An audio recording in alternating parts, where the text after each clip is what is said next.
Hello everyone, my name is Altamash Shaikh. आज हमारा pledge का बेसिक्स है, जहाँ पे हम फाइनेंस का चैप्टर 2 पढ़ने वाले हैं। Chapter name is accounting for foreign exchange transaction. इससे पहले मैंने आपको लिक्विडेशन ऑफ कंपनी पढ़ाया, जहाँ पे हमने एक लिक्विडेटर का स्टेटमेंट बनाना सीखा था, राइट। तो वो पेपर में 8 से 15 मार्क्स के लिए आपको पूछेगा। आज का जो चैप्टर है फाइनेंस का, ये सबसे इजीएस्ट चैप्टर है और ये आपको पूरा पेपर में 15 मार्क्स के लिए पूछा जाता है। यानी अगर आपने ये एक चैप्टर पढ़ लिया 15 मार्क्स का, 20 मार्क्स का ऑब्जेक्टिव आपने कवर किया, 35 मार्क्स आपको यहीं पे मिल जाते हैं। और अगर आपने 20 मार्क्स की एक शॉर्ट नोट्स या फिर थ्योरी लेके आ गया तो आपको 55 मार्क्स एक चैप्टर पढ़ने के बाद मिल रहे हैं, राइट। तो अगर आपने पढ़ाई स्टार्ट नहीं की है तो मेरा एक लेक्चर जो लिक्विडेटर पे बना हुआ है आप वो कंप्लीट कर लेना। उसके बाद ये पूरा चैप्टर 15 मार्क्स के लिए पूछेगा, आप इसको भी कवर कर लेना। एक दिन में चैप्टर हो जाएगा, एक दिन काफी है चैप्टर को सीखने के लिए, कुछ भी नहीं है, राइट। ओके, स्टार्ट करते हैं आज का lecture. Sir topic is accounting for foreign exchange transaction. अगर मैं बात करूं बच्चों ट्रांजैक्शन का मतलब, तो आप बोलोगे सर ट्रांजैक्शन का मतलब तो बाइंग एंड सेलिंग होता है। किसी भी चीज को खरीदना और किसी भी चीज को बेचना, उसे क्या कहते हैं? ट्रांजैक्शन कहते हैं। यस, हमें उसी ट्रांजैक्शन को क्या करना है? रिकॉर्ड करना है। सर कैसे रिकॉर्ड करना है? In the term of journal entry. 11th-12th में हमने जर्नल एंट्री पता है हमें कैसे किसे बोलते हैं, राइट। ये सारी जो लिखी हुई है that is journal entry. But sir इसमें न्यू क्या है? इसमें न्यू ये है कि हमने जो ट्रांजैक्शन किया है that is foreign transaction, that is foreign transaction. तो जब हम फॉरेन ट्रांजैक्शन करते हैं, या तो हम सेलर हो गए या तो हम बायर हो गए, राइट। अगर मैं किसी को बाहर माल बेच रहा हूं तो आप क्या बोलोगे? सर आपने सेल्स किया, राइट। बट फॉरेन में हम सेल्स नहीं बोलते, हम क्या बोलते हैं? हम बोलते हैं एक्सपोर्ट करना, राइट। यानी हम सेलर की बुक नहीं पढ़ेंगे, हम एक्सपोर्टर की बुक पढ़ेंगे। अच्छा, अगर मैंने बाहर से यानी फॉरेन से कोई चीज परचेज किया तो मैं परचेजर होऊंगा? नहीं सर, आप परचेजर नहीं हो, बिकॉज आपने बाहर से खरीदा है तो आप बन जाओगे इंपोर्टर। तो पूरे चैप्टर में आपको दो लोगों के बारे में पढ़ना है, एक तो इंपोर्टर के बारे में और दूसरा एक्सपोर्टर के बारे में। सर क्या पढ़ना है? कुछ जर्नल एंट्री है, वो जर्नल एंट्री आपने याद कर ली, आपका चैप्टर खत्म। इंपोर्टर की एंट्री और एक्सपोर्टर की एंट्री। तो हम लोग इसको थोड़ा प्रैक्टिकल पढ़ेंगे, बिकॉज आज का दिन है और आज से 6 दिन के बाद पेपर भी है सर। तो ऐसा पढ़ना है कि याद भी रहे, तो हम इसको समझ के पढ़ेंगे, लॉजिकली पढ़ेंगे, ताकि ये एंट्रीज हमें याद हो जाए। तो आपको आज ही याद करना है, मैं बोर्ड पे एक सम्स करवाऊंगा और उसके बाद कुछ सम्स आपको खुद से सेल्फ प्रैक्टिस भी करना है। आज ही इस चैप्टर को आप कंप्लीटली खत्म कर सकते हो पढ़ के। ठीक है, स्टार्ट करते हैं। सबसे पहले जब भी हमारे पास क्वेश्चन होगा, हम पहले ये चेक कर लेंगे सर हम इंपोर्टर है या हम एक्सपोर्टर है। अगर क्वेश्चन ने बोला इंपोर्ट गुड्स, परचेज गुड्स, तो क्या है हम? सर हम इंपोर्टर है। अगर क्वेश्चन आपको बोल रहा है कि हमने क्या किया? सेल्स किया या एक्सपोर्ट किया, तो हम लोग कौन है? एक्सपोर्टर है। तो जिसकी बुक उसकी एंट्रीज, जिसकी बुक उसकी एंट्रीज। हमें क्या बनाना है? हमें एक जर्नल एंट्री का फॉर्मेट बनाना है। इंपोर्टर बोला तो ये एंट्री लिखेंगे, एक्सपोर्टर बोला तो ये एंट्री लिखेंगे, सिंपल। और उसी के साथ एक छोटा सा अकाउंट बनाना है, that is foreign exchange fluctuation. Foreign exchange fluctuation account क्या होता है कि जब हम ट्रांजैक्शन करेंगे तो ट्रांजैक्शन करने के टाइम जो भी प्रॉफिट एंड लॉस रिकॉर्ड किया जाएगा वो कहां रिकॉर्ड किया जाएगा?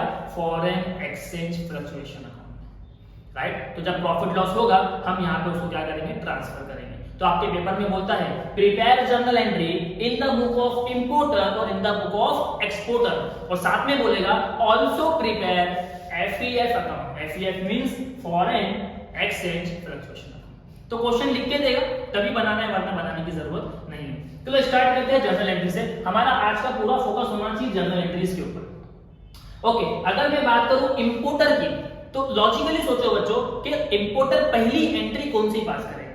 सर पहली एंट्री वो इंपोर्ट करेगा, कोई चीज को खरीदेगा, राइट। तो पहले वो किसकी एंट्री पास करेगा?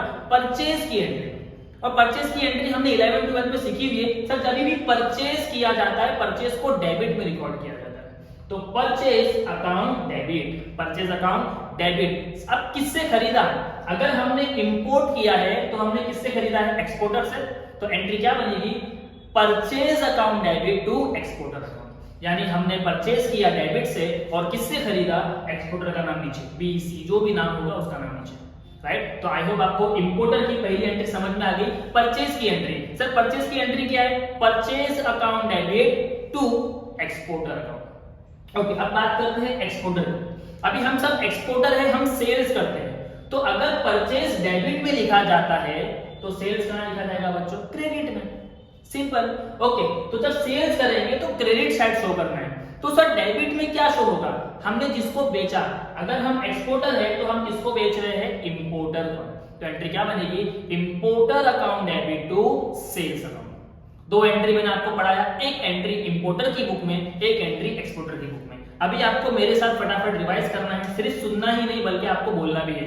इंपोर्टर की पहली एंट्री क्या है? सर परचेज की। परचेज की क्या एंट्री होती है? Purchase account debit to exporter account. और अगर हमने एक्सपोर्ट किया होगा तो हमने सेल्स किया है, तो सेल्स की एंट्री क्या होगी? Sir importer account debit to sales account. Sorry, तो पहली एंट्री आई होप आपको क्लियर है। अब थोड़ा लॉजिकली सोचो, अभी हमने माल को खरीदा और बेचा है, अब इसके बाद क्या करेंगे? सर जितना भी माल आपने बेचा और खरीदा है उसका पेमेंट भी होगा। हाँ, तो इस पूरे चैप्टर में हम पेमेंट करना इंपॉर्टेंट है। क्यों? अगर आपने 1 लाख का माल खरीदा है तो क्वेश्चन आपको बोलेगा 20-20 हजार करके 5 बार पे करो। तो एंट्री तो एक है लेकिन वो बार बार रिपीट होने वाली है, तो याद एक बार करना है लेकिन एंट्री को रिपीट कई बार करना है। क्वेश्चन आपको बोलेगा 3 साल तक पेमेंट किया, 4 साल तक पेमेंट किया, तो पेमेंट की एंट्री सेम रखना है। हाँ, बस अमाउंट आपके चेंज होते रहेंगे। ठीक है, तो हम क्या करेंगे? सर अगर हमने परचेज किया है तो हम क्या करेंगे? हमारा पहला इंस्टॉलमेंट पे करेंगे, और इंस्टॉलमेंट जब पे करते हैं तो सर पैसा जाता है, और जब भी पैसा जाता है हम कहां लिखते हैं? क्रेडिट में। पैसा जब भी जाएगा क्रेडिट में, पैसा जब भी आएगा डेबिट में। सिंपल सा रूल। तो पेड क्या कर रहे हैं हम? पेड, तो पैसा गया। सर किसके पास गया? अरे भाई जिससे माल खरीदा था। किससे खरीदा था? एक्सपोर्टर से। तो एंट्री क्या बनेगी कि सर हमने पेमेंट किया एक्सपोर्टर को, तो exporter account debit to bank account. और अगर मैं बात करूं एक्सपोर्टर की, हमने तो सेल्स किया है तो यहाँ पे पैसा मिलने वाला है, तो हमारी हेडिंग है इंस्टॉलमेंट रिसीव।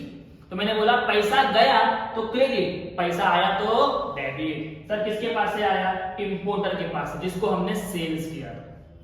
समझ में आ गया? ओके, उसके बाद कितनी entry? Entry number 3, profit and loss on instalment paid, profit and loss on instalment receive. Very important है सर, ये एंट्री का मतलब आपको पहले समझना पड़ेगा। पहली दो एंट्री तो सिंपल है। सर क्या करना था? सर पहले परचेज करना था, पैसा दिया, सेल्स किया, पैसा मिला। अब यहाँ पे क्या बोल रहा है? Profit and loss on instalment paid. देखो बच्चों, हमने ये इंस्टॉलमेंट पेड किया था, इसके ऊपर क्या होता है पता है आपको? प्रॉफिट एंड लॉस होता है। सर कैसे? देखो हम फॉरेन एक्सचेंज कर रहे हैं, क्या कर रहे हैं? फॉरेन एक्सचेंज, यानी इंडियन रुपीस और डॉलर में जो फर्क आता है उसे कहते हैं प्रॉफिट एंड लॉस। तो सपोज करो जिस दिन आपने परचेज किया था, जिस भी दिन आपने परचेज किया था उस दिन $1 is equal to 74। $1 is equal to 74, यानी अगर आपने $1 का पेमेंट किया तो उसका इंडियन रुपीस में होता है 74 रुपीस। ये कब की बात है? सर जिस दिन हमने परचेज किया था। अब इधर आओ, हमने इंस्टॉलमेंट पेड किया, जिस दिन में इंस्टॉलमेंट पेड कर रहा था वहां पे $1 इज इक्वल टू 75, यानी मैंने खरीदा 74 में और मैंने पेमेंट कितने का किया? 75 में। तो मुझे बताओ बच्चों, क्या मुझे कोई पेमेंट करने पे प्रॉफिट लॉस हुआ?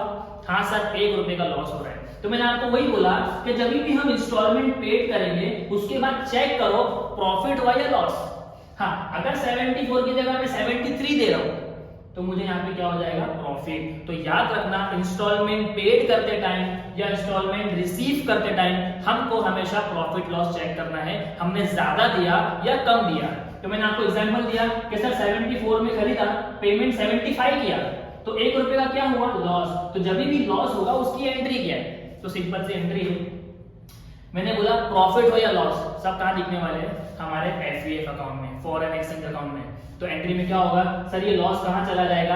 FVF अकाउंट के डेबिट में। आपने बचपन में रूल पढ़ा होगा, debit all expense and losses, debit all expense and losses, debit all expense and losses. तो लॉस है तो FVF के डेबिट में। सर ये लॉस किसकी वजह से हुआ? ये लॉस एक्सपोर्टर की वजह से हुआ, जिससे हमने माल को खरीदा था, उसका रेट बढ़ चुका है। राइट, तो आपको ध्यान में रखना है, इंस्टॉलमेंट पेड किया और फर्क आया, लॉस आ गया, तो लॉस की एंट्री है FVF debit to exporter account. FEF debit to exporter account. अब सेम केस यहाँ पे, अभी हम एक्सपोर्टर है, हमने माल बेचा था, चल हमने माल बेचा था 74 में, $1 इज इक्वल टू 74, और हमें पैसा रिसीव हो रहा है $1 इज इक्वल टू 73। तो बताओ ज्यादा मिल रहा है या कम मिल रहा है? सर कम मिल रहा है, ₹1 कम मिल रहा है, तो वो ₹1 क्या हो गया? इंस्टॉलमेंट का लॉस हो गया, इंस्टॉलमेंट का लॉस हो गया। तो लॉस की एंट्री क्या है यहाँ पे? FEF account debit. ये लॉस किसकी वजह से हुआ? इंपोर्टर की वजह से। अगर आपने नोटिस किया होगा, देखो दोनों एंट्री सेम है बच्चों, चाहे इंस्टॉलमेंट इंपोर्टर की बात कर रहा हो, चाहे इंस्टॉलमेंट एक्सपोर्टर की बात कर रहा हो, अगर दोनों में लॉस हुआ है तो FEF डेबिट, FEF डेबिट। बस इंपोर्टर एक्सपोर्टर का नाम लिखता है और एक्सपोर्टर इंपोर्टर का नाम लिखता है, कोई फर्क नहीं। तो जब भी लॉस होगा आपके ध्यान में आना चाहिए FEF डेबिट होने वाला है सर, चाहे वो इंपोर्टर की बुक हो चाहे वो एक्सपोर्टर की बुक है। नीचे कौन आएगा? अगर इंपोर्टर की बुक है तो एक्सपोर्टर का नाम, और अगर एक्सपोर्टर की बुक है तो इंपोर्टर का नाम। तो एंट्री क्या है? Profit and loss on instalment paid, FEF account debit to exporter. Profit and loss on instalment receive, अगर लॉस हुआ है तो FEF अकाउंट डेबिट टू, हम किसका नाम लिखेंगे? इंपोर्टर का नाम। ठीक है, अगर प्रॉफिट हुआ, अगर ये इंस्टॉलमेंट में प्रॉफिट हुआ, सर 74 में खरीदा था और हमने पेमेंट किया 72, तो सर ₹2 का प्रॉफिट दिख रहा है, तो प्रॉफिट जो दिख रहा है तो प्रॉफिट की एंट्री पास कर दो। अब बहुत आसान है, आप लोग TY में हो, सर अगर लॉस की एंट्री ये है, प्रॉफिट की उल्टी हो जाएगी, उसकी अपोजिट हो जाएगी, याद करने का आसान तरीका। सर अगर लॉस में FEF डेबिट था, प्रॉफिट में FEF क्रेडिट हो जाएगा, और ये भाई साहब जो एक्सपोर्टर क्रेडिट में थे, ये कहां चले जाएंगे? डेबिट में। तो हमारे पास दिन कम है, तो मैं आपको शॉर्टकट में भी दिखा दे रहा हूं कि अगर एक एंट्री याद कर लोगे तो दूसरी वाली अपोजिट। लॉस की एंट्री थी FEF डेबिट टू एक्सपोर्टर, तो प्रॉफिट की एंट्री उल्टा, exporter account debit to FEF account. समझ में आ गया? अगर मैं रीजन दूं तो सर प्रॉफिट और गेन हमेशा क्रेडिट में लिखे जाते हैं, ये 11th क्लास में रूल ने सिखाया था, credit all income and gain, credit all income and gain, इसलिए हम क्या कर रहे हैं? FEF को क्रेडिट कर, राइट। तो आपको ध्यान में रखना है कि सर प्रॉफिट एंड लॉस होगा इंस्टॉलमेंट के ऊपर, तो दोनों तरफ एंट्री सेम है। अगर लॉस हुआ तो FEF डेबिट, प्रॉफिट हुआ तो FEF क्रेडिट। बस देखना, अगर हम इंपोर्टर की बुक बना रहे हैं तो यहाँ पे एक्सपोर्टर का नाम, और अगर हम एक्सपोर्टर की बुक बना रहे हैं तो हम इंपोर्टर का नाम लिखेंगे। समझ में आया? कितने हो गए टोटल? 3 एंट्री हो गई। उसके बाद entry number 4, profit and loss on closing, profit and loss on closing. Sir क्या मतलब? देखो बच्चों बहुत ध्यान रखना, एक प्रॉफिट एंड लॉस इंस्टॉलमेंट वाला है, एक प्रॉफिट एंड लॉस इंस्टॉलमेंट वाला है, और एक प्रॉफिट एंड लॉस क्लोजिंग वाला है। सर ये क्लोजिंग वाला प्रॉफिट एंड लॉस मतलब क्या होता है? देखो मैं आपको एग्जांपल देता हूं। सपोज करो मैंने एक एक्सपोर्ट किया, मैंने क्या किया बच्चों? एक्सपोर्ट किया, तो मैं अभी फिलहाल एक्सपोर्टर हूं, तो एक्सपोर्टर ने जो पेमेंट किया है $1 इज इक्वल टू 74, ये मैंने एक्सपोर्ट किया था, ये मेरी पहली एंट्री में दिख गया, हाँ सर मैंने एक्सपोर्ट किया, ये एंट्री है $1 इज इक्वल टू 74। फिर मैंने क्या किया सर? मैंने फिर उसके बाद इंस्टॉलमेंट पे किया, इंस्टॉलमेंट पे किया, वहां पे था $1 इज इक्वल टू 72, कितना था? $1 इज इक्वल टू 72। तो सर 74 में आपने बेचा, आपको पैसा 72 मिला, तो यहाँ पे आपको $2 का क्या हो रहा है? $2 का प्रॉफिट एंड लॉस, यानी लॉस हो रहा है। 74 में बेचा, 72 मिल रहा है, $2 लॉस है। तो मैंने क्या किया? मैंने फटाक से लॉस की एंट्री पास की। फिर थोड़ा सा आगे गया तो क्वेश्चन में बोला भाई तुम्हारा 31 मार्च आ गया है, यानी ईयर क्लोज, क्या आ गया? ईयर क्लोज हो गया। सबको पता है सर 31 मार्च को हम ट्रांजैक्शन नहीं करते, क्लोजिंग डेट है, फाइनेंशियल अकाउंट प्रिपेयर किए जाते हैं, तो यहाँ पे हम कोई ट्रांजैक्शन नहीं करते। लेकिन ईयर क्लोज के ऊपर आपको क्या बोला है? Profit and loss. क्या बोला है? Year close, profit and loss on closing of financial year, profit and loss on closing of financial year. तो एक प्रॉफिट लॉस तो समझ में आएगा इंस्टॉलमेंट की वजह से होता है, एक profit and loss closing year पे होता है। सर क्लोजिंग ईयर पे कैसा होता है? देखो मैंने बोला आपको, जब हमने हमारा साल स्टार्ट किया था $1 इज इक्वल टू 74 था, फिर हमारा फाइनेंशियल ईयर आ गया, और ईयर जिस दिन क्लोज होता है उस दिन भी एक्सचेंज रेट में क्या होता है? चेंजेस आ जाता है। तो क्वेश्चन नहीं बोला भाई 31 मार्च 2012, ये था 31 मार्च 2011 में मेरा $1 की वैल्यू था 74 रुपीस, और बोला जैसे ही 2012 लगेगा मेरा $1 इज इक्वल टू 71 या मेरा $1 इज इक्वल टू 76। तो बताओ अगर मैं 74 में मैंने 2011 में खरीदा था और 2012 में मुझे पेमेंट करना पड़ रहा है $1 इज इक्वल टू 71 से, तो ये बढ़ा या कम हो गया? सर ये तो कम हो गया। अगर आप पेमेंट कर रहे हो तो ये कम हो गया, 3 रुपए का फायदा है, यानी इंपोर्टर को क्या हो जाएगा, रेट के गिरने से फायदा हो जाएगा। हाँ अगर मैं एक्सपोर्टर होता तो मैंने 74 में बेचा, मुझे पेमेंट कितना मिल रहा है 71, तो ये न्यू रेट आने की वजह से मुझे 3 रुपए का लॉस हो रहा है, क्योंकि अब ये साल ना मुझे सामने वाला पेमेंट जो करेगा वो 71 में करेगा, क्योंकि रेट क्या हो गया, चेंज हो गया। तो हमको क्या देखना है कि सर अगर ईयर क्लोज हो रहा है क्या उस दिन हमारे रेट में फर्क आया है? क्वेश्चन लिख के देगा आपको एकदम प्यारे शब्दों में कि 31 मार्च को $1 की वैल्यू इतनी हो गई, तो हम जाके कंपेयर कर लेंगे। सर हमने जब स्टार्ट किया था कितने में किया था? कंपेयर करने के बाद समझ में आ जाएगा कि भाई प्रॉफिट हो रहा है या लॉस हो रहा है। और अच्छी बात क्या है, देखो चाहे इंस्टॉलमेंट का प्रॉफिट एंड लॉस हो, चाहे हमारा क्लोजिंग ईयर का प्रॉफिट एंड लॉस हो, एंट्री सेम रहेगी। ये वाली मैंने लिखा है ना, सेम ऐसी कोई एंट्री नहीं है, मतलब यहाँ पे जो आपने प्रॉफिट लॉस की एंट्री पढ़ी वही एंट्री यहाँ पे रिकॉर्ड होगी, चाहे इंपोर्टर की बुक हो चाहे एक्सपोर्टर की बुक हो। सर अगर लॉस हुआ तो FEF account debit to exporter account, FEF account debit to importer account, इधर भी सेम। लेकिन अगर प्रॉफिट हुआ तो एक्सपोर्टर एफईएफ, और यहाँ पे भी आ गया एक्सपोर्टर एफईएफ। यहाँ पे क्या इंपोर्टर अकाउंट डेबिट टू एफईएफ, यहाँ पे भी इंपोर्टर अकाउंट। यानी आपको ध्यान में रखना है एक इंस्टॉलमेंट वाला प्रॉफिट एंड लॉस है और एक फाइनेंशियल ईयर क्लोज वाला प्रॉफिट एंड लॉस है। दोनों की एंट्री चाहे लॉस की हो चाहे प्रॉफिट की हो, इट इज सेम। तो यहाँ पे थोड़ा फोकस कर लेना। उसके बाद देखो आखिरी एंट्री है, एंट्री नंबर 5, एक और प्रॉफिट एंड लॉस आ गया sir, profit and loss on FEF, profit and loss on FEF. तो सबसे पहले तो अपने माइंड की मेमोरी में 3 चीज बिठा लो कि प्रॉफिट एंड लॉस 3 है सर, एक इंस्टॉलमेंट वाला, एक क्लोजिंग ईयर वाला और एक एफईएफ वाला। इंस्टॉलमेंट वाला और हमारा क्लोजिंग वाला एंट्री सेम है, लेकिन अगर मैं बात करूं प्रॉफिट एंड लॉस ऑन एफईएफ की, तो ये एंट्री आपको याद करने की जरूरत नहीं है। हमने एफईएफ अकाउंट बनाया हुआ है, इस लेजर से ये एंट्री बन जाती है। सर कैसे? एग्जांपल देखो ये एफईएफ अकाउंट है, यहां पे है 1 लाख और यहां पे है 50,000, 50,000। अगर मैं इसको क्लोज करता हूं बच्चों, तो मुझे बताओ दोनों साइड में से बड़ा कौन सा है? 1 लाख। मैंने 1 लाख लिखा, 1 लाख लिखा, 1 लाख में से 50,000 है तो बैलेंस देगा 50,000। एफईएफ अकाउंट के क्रेडिट साइड पे बैलेंस आया, इसे कहते हैं बाय लॉस। क्या कहते हैं? लॉस। एफईएफ के क्रेडिट साइड पे जो बैलेंस आएगा उसे लॉस कहते हैं। तो अब इसकी क्या करना है, आपको एक एंट्री पास करना है।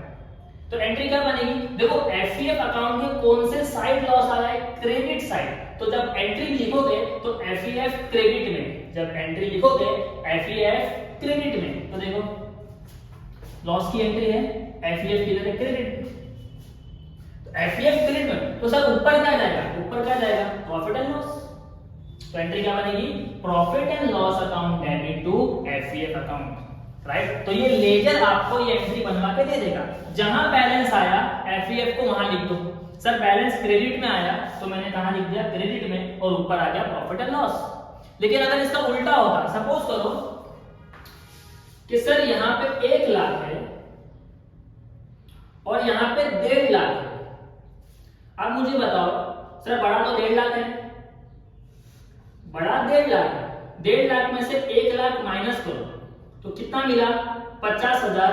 इस बार जो बैलेंस आया है वो डेबिट पे आया, मतलब वो प्रॉफिट वाला है, तो प्रॉफिट की एंट्री बनाना पड़ेगा। तो सर एंट्री क्या बनेगी? सर एफईएफ के डेबिट साइड में आया ना, तो एफईएफ डेबिट पर लिख दो। देखो मैंने कहा लिखा एफईएफ अकाउंट डेबिट, और उसके सामने क्या लिखना है आपको? To profit and loss account. Sir क्या 5 एंट्री ही है? 5 एंट्री ही है, इससे ज्यादा एंट्री नहीं है।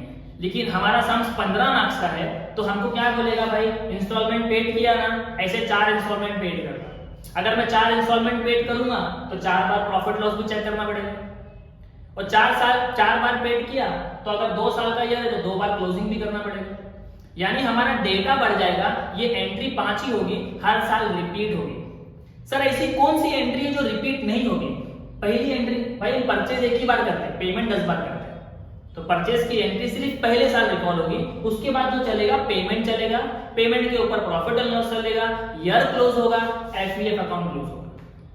तो आई होप आपको ये जनरल एंट्री समझ में आ गई है। थोड़ा सा फोकस कर लेना, हार्डवर्क कर लेना, एंट्री याद कर लेना। देखो इसी एंट्री के बेस पे मैं आपको एक सम्स करवाता हूं, राइट? इंपोर्टर का एक सम्स करेंगे, इंपोर्टर का सम्स होने के बाद ये एंट्री सेम एक्सपोर्टर के लिए बन जाएगी। आपको तो सिर्फ एंट्री चेंज करना है ना, कैलकुलेशन तो सेम होने वाला है। ठीक है, ओके, स्टार्ट करते हैं आज का क्वेश्चन जो आपकी बुक में है, दैट इज मनन प्रकाशन। Okay, page number 152 and question number 15। सबसे पहले क्वेश्चन को रीड करके बच्चों समझ लेना कि हम इंपोर्टर है या एक्सपोर्टर है, उसके बाद हम क्या करेंगे, सम्स को करेंगे। ठीक,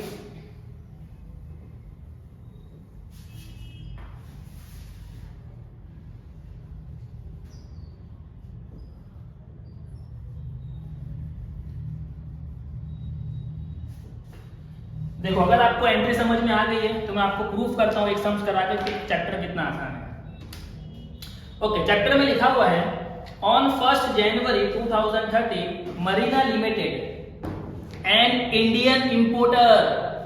मरीना लिमिटेड यानी किसकी बुक है ये? मरीना लिमिटेड की बुक है। और बोला कौन है वो? सर वो इंपोर्टर है। तो आपका पूरा फोकस ये एंट्री पे आना चाहिए। अभी हम इंपोर्टर है तो हम परचेज करेंगे, हम इंस्टॉलमेंट पेड करेंगे, इंस्टॉलमेंट पेड करने के टाइम इंस्टॉलमेंट में प्रॉफिट लॉस होगा, फाइनेंशियल ईयर क्लोज होगा और एफईएफ बनेगा तो उसका profit and loss. Simple. Okay, देखते हैं मरीना ने क्या किया है। मरीना ने इंपोर्ट किया है, परचेज किया है $250,000 but goods from Gemini trading company of USA. ये जेमिनी कौन हो गया? सर अगर हम इंपोर्टर है तो जेमिनी कौन है? एक्सपोर्टर। तो जहां जहां एक्सपोर्टर लिखा हुआ है वहां पे हम जेमिनी का नाम लिखेंगे। समझ में आ गया? ओके, ठीक है। उसके बाद क्या दिया हुआ है? The payment for the import was made as follow.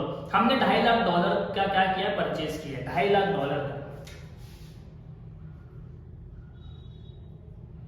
Import किया। तो मेरी पहली एंट्री जो बनेगी $2.5 लाख की बनेगी। ठीक है, क्वेश्चन ने बोला कि ये $2.5 लाख को पेमेंट कैसे कर रहा है?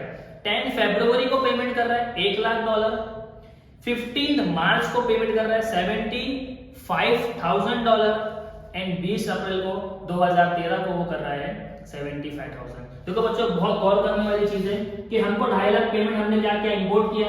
पहले हमने 10 अप्रैल को 10 फेब को 2013 में हमने $1 लाख दे दिया, इसमें से $1 लाख पे कर दिया। फिर हमने अगला पेमेंट कब किया? 15 मार्च को किया 2013। कितना पेमेंट किया? $75,000 फिर पेमेंट किया। उसके बाद हमने थर्ड पेमेंट किया है 20 अगस्त को, 28 अगस्त 2013 को $75,000। तो 75 1.5 लाख, 1.5 लाख और 1 लाख 2.5 लाख, देखो हमने 2.5 लाख का पेमेंट कर दिया, 3 इंस्टॉलमेंट का। लेकिन इंपॉर्टेंट क्या है, क्या ये पेमेंट करने के टाइम फाइनेंशियल ईयर क्लोज हो रहा है क्या? सर आप मुझे बताओ फाइनेंशियल ईयर कौन से महीने में क्लोज होता है? सर 31 मार्च। तो देखो मेरा पहला पेमेंट फेब में किया, कोई टेंशन नहीं, पेमेंट करो। मैंने 15 मार्च को पेमेंट किया, कोई टेंशन नहीं। उसके बाद मैंने पेमेंट कब किया? अगस्त को, यानी मार्च खत्म हो चुका था और उसके बाद फाइनेंशियल ईयर दूसरा बना और वहां पे हमने पेमेंट किया। यानी फर्स्ट ईयर में हमने कितनी एंट्री पास की? 2 एंट्री। उसके बाद मार्च के बाद तो ईयर चेंज हो जाता है, हमारा फाइनेंशियल ईयर अप्रैल से मार्च तक है। तो सर ये जो एंट्री पास हो रही है ये एक न्यू फाइनेंशियल ईयर में पास हो रही है। तो हमें क्या करना है? तो जब भी हम जाएंगे न्यू ईयर में पेमेंट करने को, उससे पहले क्या चेक करेंगे? सर क्या क्लोजिंग के ऊपर कोई प्रॉफिट लॉस है? मतलब 15 मार्च के बाद 31 की क्लोजिंग की जाएगी और 31 की क्लोजिंग करने के टाइम आपको एक न्यू रेट दिया होगा अगले साल का। देखते क्वेश्चन ने दिया है, Marina limited close it's books 31 March every year. देखो 31 मार्च को वो क्लोज कर देती है, यानी ये जो अगस्त का पेमेंट है वो नेक्स्ट ईयर का पेमेंट है। ओके, उसके बाद क्या दिया हुआ है? The exchange rate for $1 was as follow. देखो आपको एक्सचेंज रेट दिया है 1 जनवरी 2013 को $1 की वैल्यू है 49, 10 फेब की वैल्यू है 49.5, 15 मार्च की है 47.60, 31 मार्च की वैल्यू है 45 एंड 20 अप्रैल की वैल्यू है 46.75। आपको कितने रेट दिए पता है? टोटल 5 रेट दिए।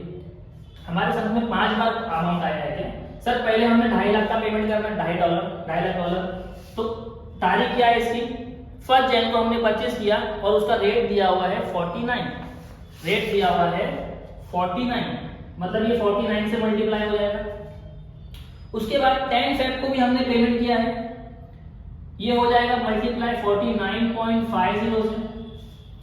फिर 15 मार्च को क्या हमने पेमेंट किया था? हाँ सर, उसका रेट भी दिया हुआ 47.60, क्योंकि हम इंडियन में अकाउंटिंग कर रहे हैं ना, तो हमको रुपीस में लिखना है, हमको डॉलर में नहीं लिखना है, तो इंफॉर्मेशन डॉलर में है और उसका रुपीस दिया हुआ है। ओके, उसके बाद क्या दिया हुआ है? 31 मार्च का हमने कोई 31 मार्च की डेट देखी सर? सर इसके बीच में आएगी 31 मार्च, इन दोनों के बीच में, और बोला है उस दिन का रेट जो है वो 45 है।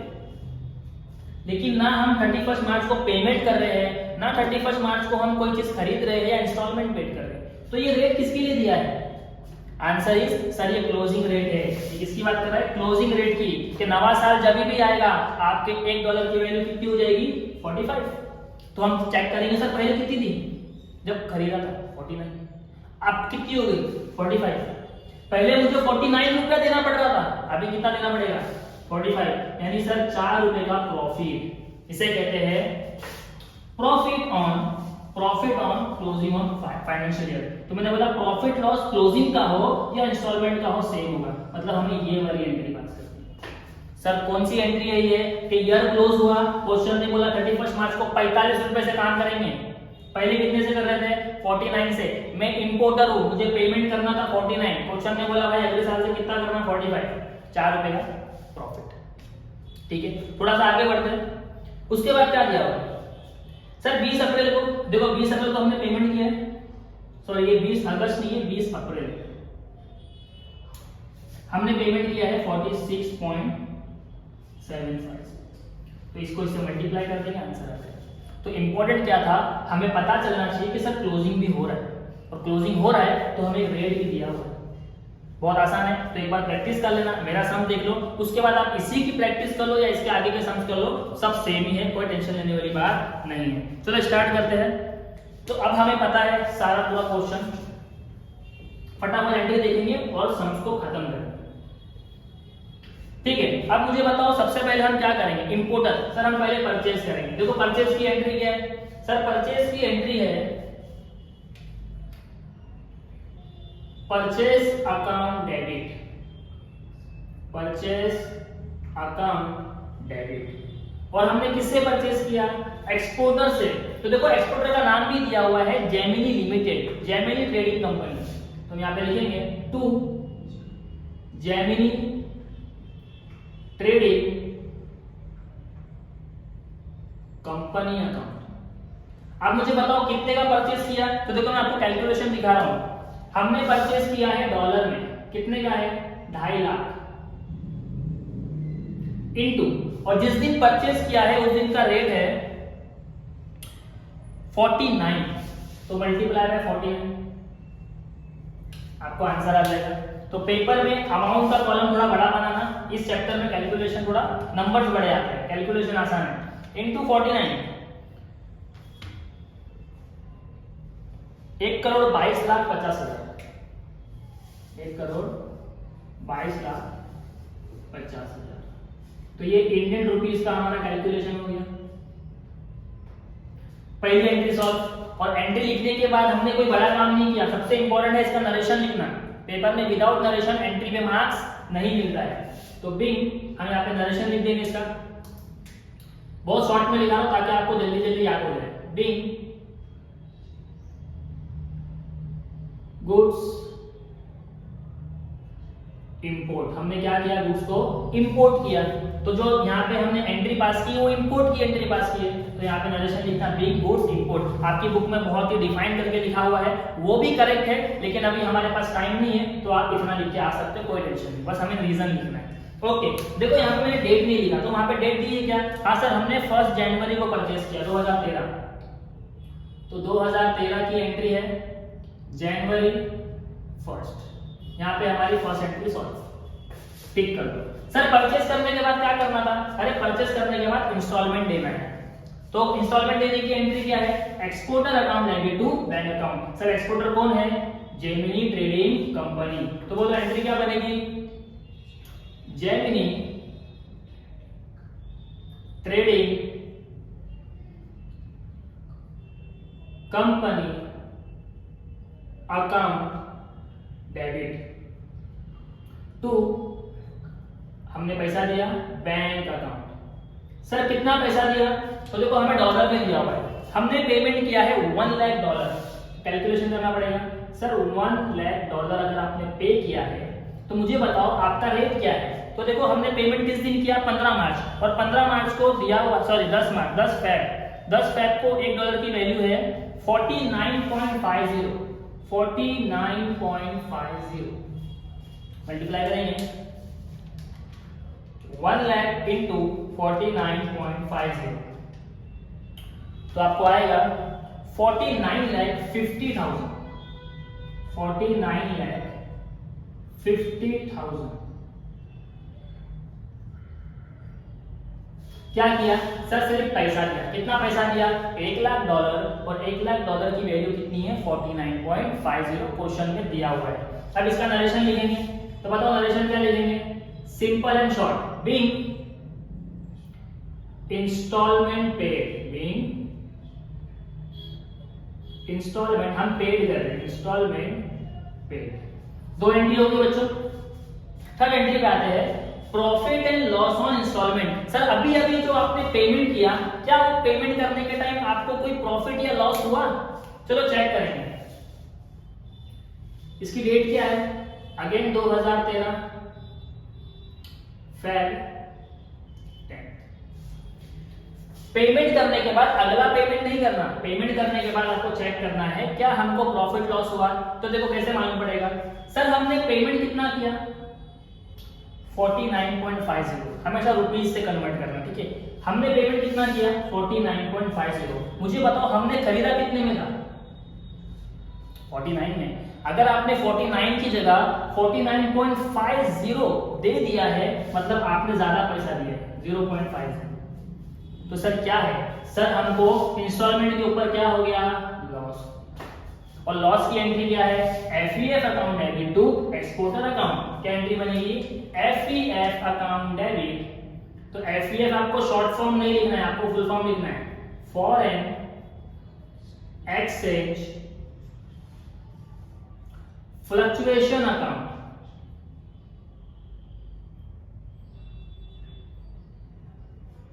Debit to. लॉस किसकी वजह से हुआ? सर लॉस का रीजन है एक्सपोर्टर। एक्सपोर्टर कौन है? जेमिनी लिमिटेड, हमारे जेमिनी भाई, जेमिनी ट्रेडिंग कंपनी अकाउंट। क्या करना है? सर कितने का लॉस हुआ वो बताना। तो मैंने आपको बताया लॉस कितने का हुआ? 0.50 मल्टीप्लाई। सर मल्टीप्लाई किससे करेंगे? अरे आपने जो पेमेंट किया वही पेमेंट पे लॉस हुआ, तो हमने पेमेंट कितना किया उसको? 1 लाख। तो $1 लाख पे हमने कितना ज्यादा दे दिया उसको बच्चों? सर 0.5। तो 1 लाख इंटू 0.5, 1 लाख इंटू 0.5, तो आपको आंसर आएगा 50,000। बहुत सोचने वाली चीज नहीं है, बहुत आसान है। आपका फोकस यहां होना चाहिए, यहां से सब इधर आ। ओके, अब इसका नरेशन लिखेंगे। नरेशन क्या लिखेंगे? बीइंग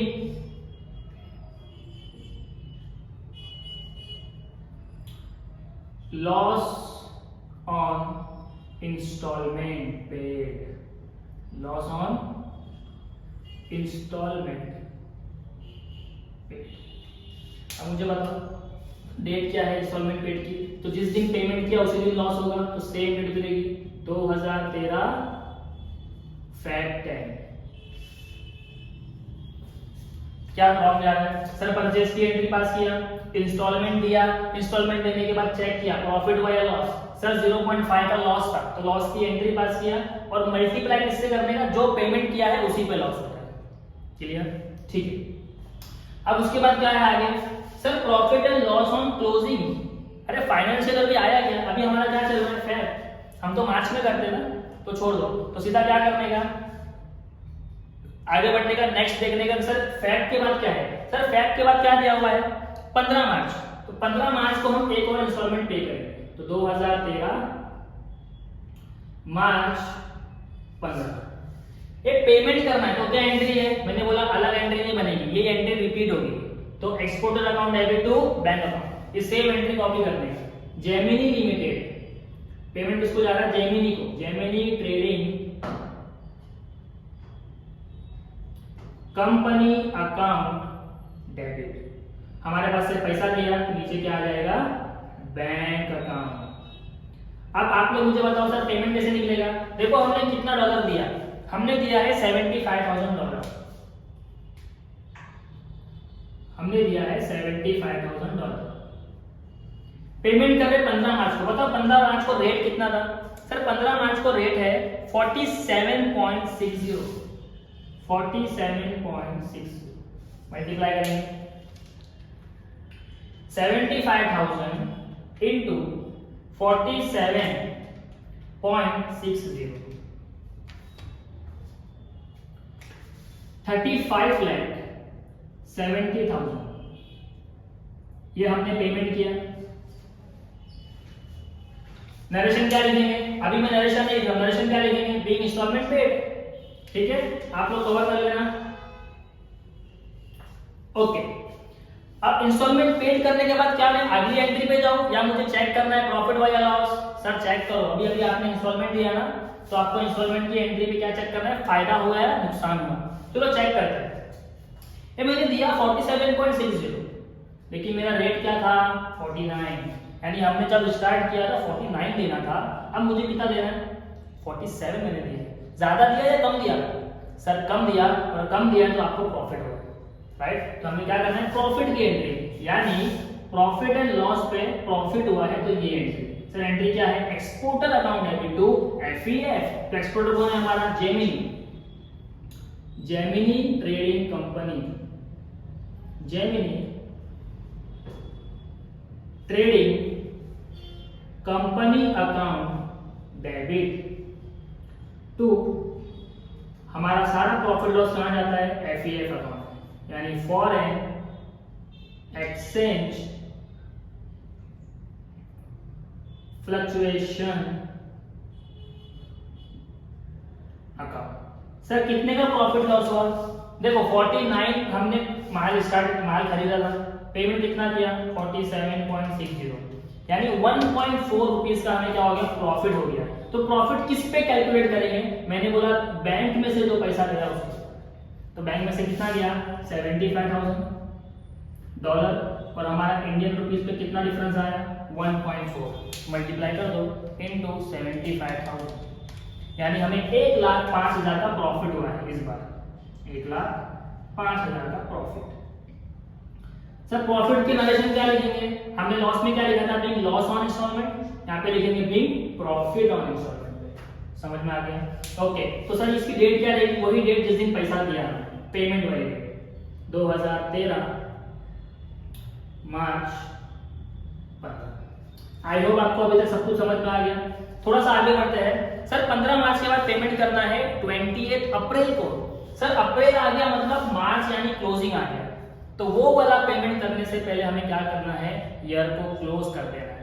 सर ईयर को क्लोज कैसा करेंगे भाई, सिर्फ चेक करना है हमको ईयर क्लोज, ये वाली एंट्री प्रॉफिट हो रहा है या लॉस हो रहा है, तो मुझे बताओ क्लोजिंग पे हमें कोई प्रॉफिट लॉस हुआ, हाँ सर क्वेश्चन ने बोला 31 मार्च को $1 हो गया 45 का, यानी अगले साल आपका जो भी रेट रहेगा वो क्या रहेगा 45, अभी तक हम किसको ले रहे थे 49 को, तो बताओ अगर मेरा 49 था और अभी 45 हो गया है तो 4 रुपया मुझे ज्यादा देना पड़ेगा या कम, सर अभी मुझे कम देना पड़ेगा, तो मुझे प्रॉफिट हो गया, क्या हो गया प्रॉफिट, यानी profit and loss on closing. तो मैंने बोला एंट्री क्या रहेगी, वही एंट्री जो इंस्टॉलमेंट की एंट्री, तो प्रॉफिट की एंट्री अभी अभी हमने लिखा है, वही एंट्री क्लोजिंग वाले प्रॉफिट के लिए, तो मुझे बताओ एंट्री क्या बनेगी, सर ये सेम एंट्री है Gemini trading company account debit और हमें क्या हुआ प्रॉफिट, तो प्रॉफिट कहा जाएगा FEF अकाउंट में। मैंने शॉर्ट फॉर्म लिखा है, आप फुल फॉर्म लिखोगे, ठीक है। ओके, तो इसका नरेशन में लिख देता हूं बिकॉज न्यू एंट्री है, तो being profit on exchange rate, क्या बोलेंगे, profit on exchange rate. Sir कैसे मिला भाई, हमारा पुराना रेट 49 है, क्वेश्चन ने बोला 31 मार्च से कितना हो गया 45, कितने का प्रॉफिट हो गया 4 रुपए। अब ये 4 रुपए का प्रॉफिट कैलकुलेट किस पे करेंगे, हमने पेमेंट तो किया नहीं जो बैंक वाले पे करेंगे, ये तो हमको नॉर्मल एक्सचेंज पे मिला प्रॉफिट, तो ये प्रॉफिट किस पे होगा, बैलेंस पे। ये किससे मल्टीप्लाई होगा बच्चों, बैलेंस। क्या हमारा कोई पेमेंट देना अभी बचा हुआ है, हाँ सर एक पेमेंट बचा है, कितना बचा है सर, हमारा बैलेंस जो है $75,000 अभी भी देना है, तो जब मैं ये दूंगा ना तो उस पे मेरे को 4 रुपए का प्रॉफिट, क्योंकि यार चेंज हुआ 4 रुपया कम हो गया, तो जो बचा है उस पे फायदा। तो 75,000 इंटू 4, तो आपको टोटल कितना आ गया 3 लाख रुपए का एक्सचेंज रेट पे प्रॉफिट हुआ, एक्सचेंज रेट यानी ईयर क्लोज पे, यानी ये वाली एंट्री भी आ गई। तो सर कैसे मिला, सर प्रॉफिट हुआ 4 रुपए का और बैलेंस था 75,000, ठीक है। तो आपको ध्यान में रखना है कि प्रॉफिट कैसे मालूम पड़ा, सर पुराना रेट 49, न्यू रेट 45, तो 4 रुपए का फायदा, और फायदा हुआ किससे मल्टीप्लाई करेंगे, बैलेंस से, जो पेमेंट देना बचा हुआ, ठीक है। आपको इसको किससे मल्टीप्लाई करना है, बैलेंस से। मैं आपकी याददाश्त के लिए यहाँ पे लिख के दे रहा हूँ, आपको पेपर में ऐसा लिख के नहीं आना, ठीक है। हाँ ये ब्रैकेट में आप लिख सकते हो, लेकिन ये लिखने की जरूरत नहीं है, ठीक है। सर आपने ईयर क्लोज कर दिया, ईयर क्लोज कब होता है मुझे बताओ, सर 2013 में हुआ और मार्च का महीना था, और ईयर क्लोज होता है 31। क्या अभी कोई एंट्री पास करना है, हाँ सर अगर ईयर क्लोज हुआ है तो FEF को भी तो क्लोज करना पड़ेगा, हमारा जो लेजर अकाउंट है वो भी क्लोज होगा। सर उसमें तो कुछ डाले ही नहीं है, बहुत आसान है, हम हमेशा पूरा फोकस जनरल एंट्री पे करेंगे, जब ईयर क्लोज होगा तब उसकी बारी आएगी। क्या चेक करना है, सर क्लोज करने के बाद देखना है FEF पे प्रॉफिट हो रहा है या लॉस हो रहा है। सर कैसे मालूम पड़ेगा, FEF को बनाना पड़ेगा। सर FEF बनेगा कैसे, बहुत सिंपल है, देखो यहाँ पे जितनी भी एंट्री मैंने पास की है, जहां पे भी FEF का नाम लिखेगा वो सारा अमाउंट वहां चला जाएगा। अगर FEF डेबिट में है तो हम लोग कहाँ लिखेंगे, डेबिट में। अगर यहाँ पे FEF क्रेडिट में है तो हम कहाँ लिखेंगे, क्रेडिट में। तो देखो पहली एंट्री में FEF है क्या बच्चों, सर पहली एंट्री में FEF नहीं है। क्या ये वाली एंट्री में FEF है, सर इसमें भी FEF नहीं है। क्या ये एंट्री में FEF है, हाँ सर कहाँ है, डेबिट साइड में, कितना 50,000, तो हम FEF के डेबिट में जाएंगे, ये डेट कॉपी कर लेंगे और वहां पे डेबिट में क्या लिखेंगे, जेमिनी का, इसका नाम लिखेंगे जेमिनी का। तो 2013 फैक्ट 10 FEF डेबिट में आया, किसके साथ, जेमिनी के साथ, टू जेमिनी अकाउंट, और कितना अमाउंट है वहां पे 50,000। देखो ये हमने कॉपी कर लिया। क्या ये एंट्री में है, सर FEF नहीं है। क्या ये एंट्री में FEF है, हाँ सर किधर है, क्रेडिट में, तो इस बार क्रेडिट में लिखेंगे। अमाउंट है 1,05,000 और नाम आएगा जेमिनी का, 23 मार्च 2013 मार्च 15, और यहाँ पे लिखेंगे by Gemini account. Sir Gemini का अकाउंट में कितना जा रहा है, 1,05,000। ओके ये भी हो गया। क्या इस वाली एंट्री में FEF है, हाँ सर देखो शॉर्ट फॉर्म में लिखा है FEF, किधर है, क्रेडिट में, तो अगेन यहाँ लिखेंगे बाय जेमिनी का नाम, अकाउंट कितना है 3 लाख। सर डेट क्या है, क्लोजिंग पीरियड 31 मार्च, तो मार्च 31। उसके बाद कोई एंट्री है, सर कोई एंट्री नहीं है। अब इसको हम टैली करेंगे बच्चों। देखो डेबिट साइड में है 50,000 और यहाँ पे कितना है 3 लाख 4 लाख, सर यहाँ पे 4,05,000, यहाँ पे भी कितना आएगा 4,05,000। सर 50,000 माइनस कर दो, कितना आएगा 3,55,000। FEF के डेबिट साइड में अगर बैलेंस आया है तो इसे कहेंगे प्रॉफिट, क्या कहेंगे, प्रॉफिट एंड लॉस, और ब्रैकेट में क्या लिखना, सर ये प्रॉफिट है, क्या है प्रॉफिट। अब मुझे बताओ एफईएफ अगर प्रॉफिट दे रहा है तो एंट्री क्या बनेगी? तो सर एफईएफ डेबिट में है तो हम उसको डेबिट में लिखेंगे और नीचे क्या आ जाएगा? Profit and loss. Simple entry है। ओके, तो एफईएफ की एंट्री क्या बनी?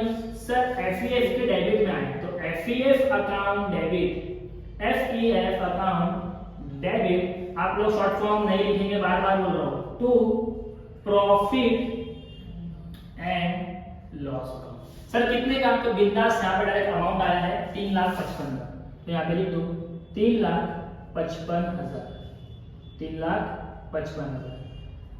सर ये कौन सी तारीख की एंट्री है? भाई हमारा क्लोजिंग है 2013 का मार्च का 31।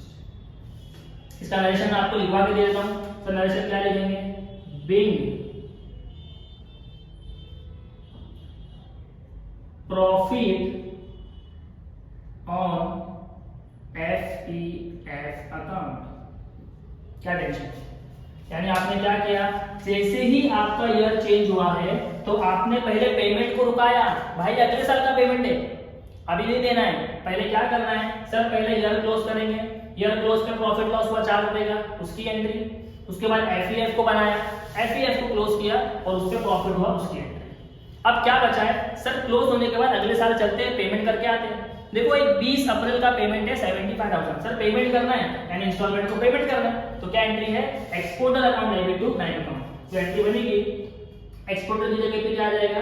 Gemini limited, Gemini trading company. ये कैमरे में आ रहा है? Gemini trading company account debit to. Payment की एंट्री तो आपको याद हो गई होगी, सर बैंक अकाउंट पेमेंट निकाल। सर पेमेंट कितना किया?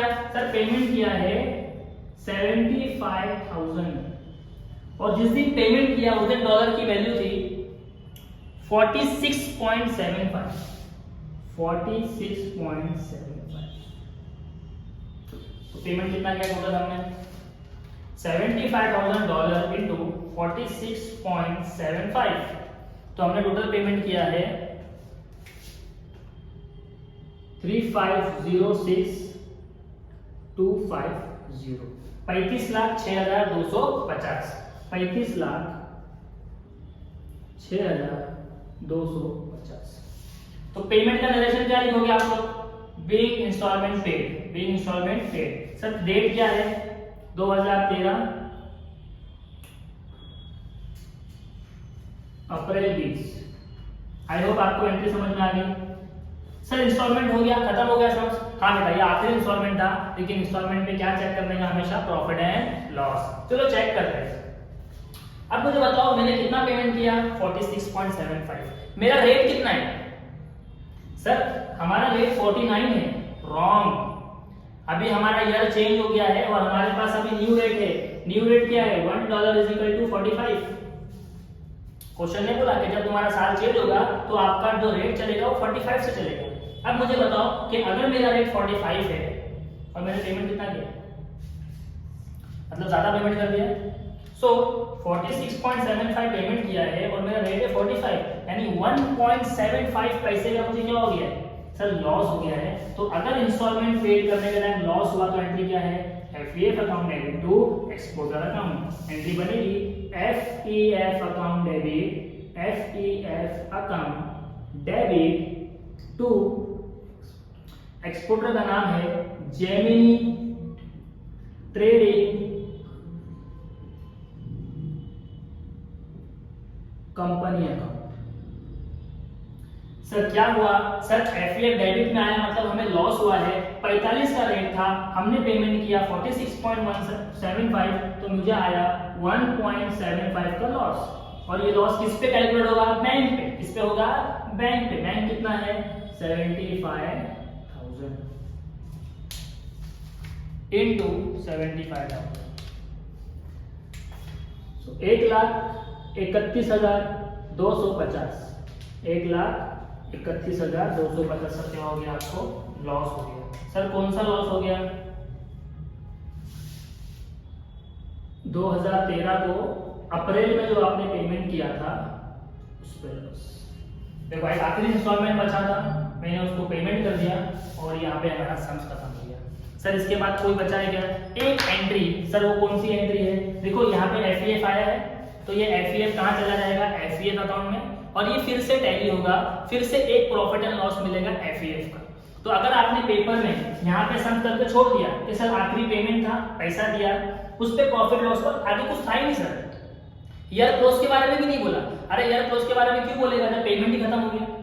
आपको देना था 2.5 लाख, आपने धीरे धीरे 2.5 लाख दे दिया, तो आपको खुद से वो क्लोजिंग करना है, खुद से। क्वेश्चन बोलेगा नहीं, तो यहाँ पे आपको एक्सचेंज रेट वाला प्रॉफिट लॉस नहीं मिलेगा, बिकॉज अगले साल कुछ काम ही नहीं बचा।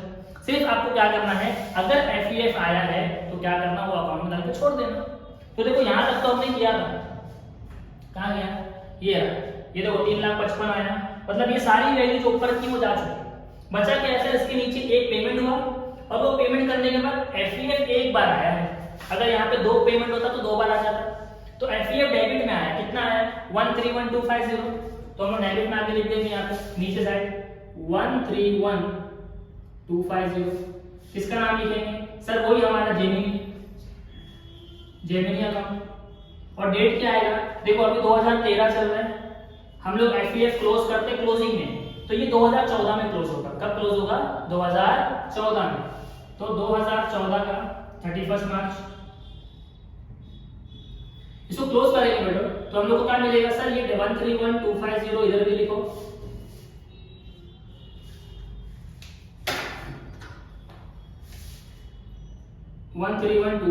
तो यहाँ तो पूरा खाली पड़ा है, मतलब ये बैलेंस है 131,250। मुझे बताओ एफईएफ के क्रेडिट में बैलेंस आया है, उसे क्या कहेंगे सर? By loss. क्या कहेंगे? By loss. डेट क्या है? 31 मार्च 2014। तो अब लॉस हुआ एफईएफ में, तो क्या करना? लॉस की एंट्री पास करना। क्या एंट्री है? Profit and loss account debit, profit and loss account debit to, किधर लॉस हुआ? एफईएफ में, टू एफईएफ अकाउंट 131,250। क्या लिखोगे जनरेशन? बिग। देखो प्रॉफिट का तो क्या लिखा था? बिग प्रॉफिट ऑन एफईएफ, या लिखेंगे बिग लॉस ऑन एफईएफ, और आपका सम्स खत्म। तो मुझे बताओ चैप्टर डिफिकल्ट है क्या? नहीं सर बच्चों, चैप्टर डिफिकल्ट नहीं है, बस हमने पढ़ाई लिखी थी। अभी आप पढ़ लोगे तो चैप्टर में कुछ भी नहीं है। यही एंट्री देखो मैंने 10 बार लिखी है, 4 बार इंस्टॉलमेंट हुआ तो 4 बार इंस्टॉलमेंट की एंट्री। ध्यान में ये रखना है कि इंस्टॉलमेंट पेड करने के बाद उसका प्रॉफिट लॉस चेक करना है। सर ईयर क्लोज हो गया और उसके बाद कोई पेमेंट होगा तो पेमेंट साइड में, पहले क्लोज करेंगे। क्लोजिंग में 2 चीज होगा, या तो क्लोजिंग में प्रॉफिट लॉस होगा, और उसी के साथ हम क्या क्लोज करेंगे? एफईएफ। 2 क्लोजिंग, एक हमारा एक्सचेंज रेट का क्लोजिंग और दूसरा एफईएफ का क्लोजिंग। आई होप आपको वीडियो पसंद आया है। अगर वीडियो पसंद आया है तो वीडियो को लाइक करो, फ्रेंड्स ग्रुप में शेयर करो, और चैनल को सब्सक्राइब करो। इसी के बाद मैं एक लेक्चर और लूंगा इसके ऊपर, एफईएफ के ऊपर, जो जिसका वीडियो आपको कल मिल जाएगा। और उसके बाद हम क्या करेंगे? हमारा कॉस्ट अकाउंटिंग स्टार्ट करेंगे, बिकॉज कम दिन है। मैंने आपको 2 चैप्टर कराने का प्रॉमिस किया था, एक लिक्विडेटर फाइनल स्टेटमेंट यानी लिक्विडेशन ऑफ कंपनी, दूसरा हमारा फॉरेन एक्सचेंज। तो इसको मैं कल कंप्लीट कर दूंगा। इसके बाद आप यही सेम सम भी अगर आप रिपीट कर लेते हो पेपर के लिए, आप काफी आपका कंसेप्ट क्लियर हो जाएगा। ठीक है, thank you so much for